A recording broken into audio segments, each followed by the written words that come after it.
Madam Chairman, let me talk about the challenges of families who still, notwithstanding the numbers, don't see their incomes rising. I know that in some respect the numbers are indisputable. The unemployment rate's at 4.9%, the lowest since we've seen in February 2008, less than half of what it was at the peak of October 2010, 14 million jobs over 71 straight months. But those numbers, in my mind, don't tell the whole story. Long-term unemployment persists, with people unemployed for 27 weeks or longer, comprising more than a quarter of all of the total number of jobless individuals. Hardworking families throughout the country have been waiting too long for incomes increases to materialize. And though the economy has partially healed and hopefully will continue to heal, to me there's a clear indicator of how much harm was inflicted by the financial crisis. Many employers, due to market conditions, are paying low wages and offering limited benefits to their employees with little concern that these employees will leave because of the slack in the job market.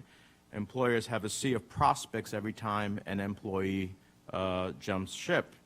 So talk to me about what needs to be done at the Fed and elsewhere to address long-term unemployment and to foster policies that transform economic growth into growth for hardworking families.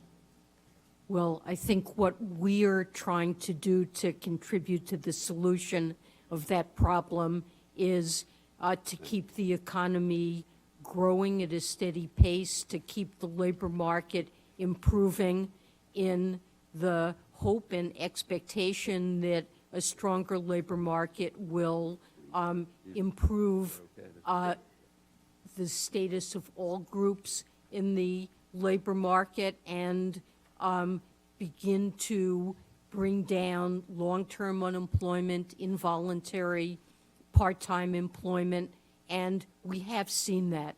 So unemployment rates have come down for almost all demographic groups. As high as it is, the incidence of long-term unemployment has declined. Involuntary part-time unemployment employment has also declined as the economy has improved. But these are long-standing adverse trends, including structural factors like globalization, the very slow growth in middle-income jobs, technological trends that have favored higher skilled workers. I mean, I think for Congress, there are any number of things that you might consider and might do that would be helpful in addressing these trends. Some of them, many of them would be related to training, education, increasing opportunity to make sure that those skills can be more readily acquired. Let me ask you just before I turn to another subject, how can the Fed better account for full employment and thus enhanced efficiency and production in its analysis and planning? Well, from my point of view, and I think from the point of view of the FOMC, more jobs are always good, employment is a good. And when we think about maximum employment, we're really considering is there a point at which pursuing that goal would lead to higher inflation and inflation above our 2% objective. So we try to estimate, and in fact all participants in the FOMC every 3 months write down their estimate of the unemployment rate in the economy that would be sustainable and consistent with our inflation objective.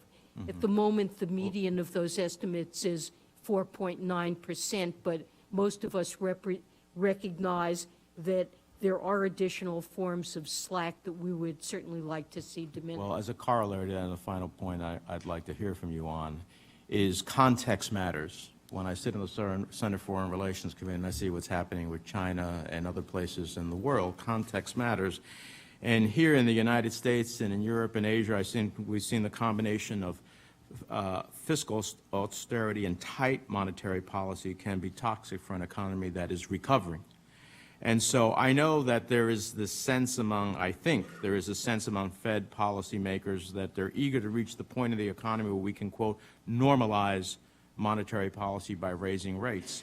But can you describe the risk to the economy, and this is always a calibration, I understand, but of tightening too soon? And do you take this global context into consideration when you're looking at that? We absolutely take the global context into consideration, and normalization is not something we want to pursue and accomplish for its own sake.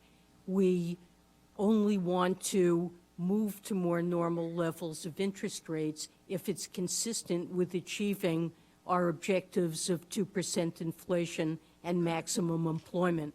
We want to and intend to put in place the monetary policy that is consistent with achieving those objectives. In an economy that has been recovering, the committee felt that it could be on a path and would likely be on a path where short-term rates would gradually rise over time, consistent with that objective. But I want to emphasize that monetary policy is not on some preset course. Monetary policy will be set and calibrated to do the best we can to achieve our congressionally mandated objectives. All right. Thank you, Mr. Chairman.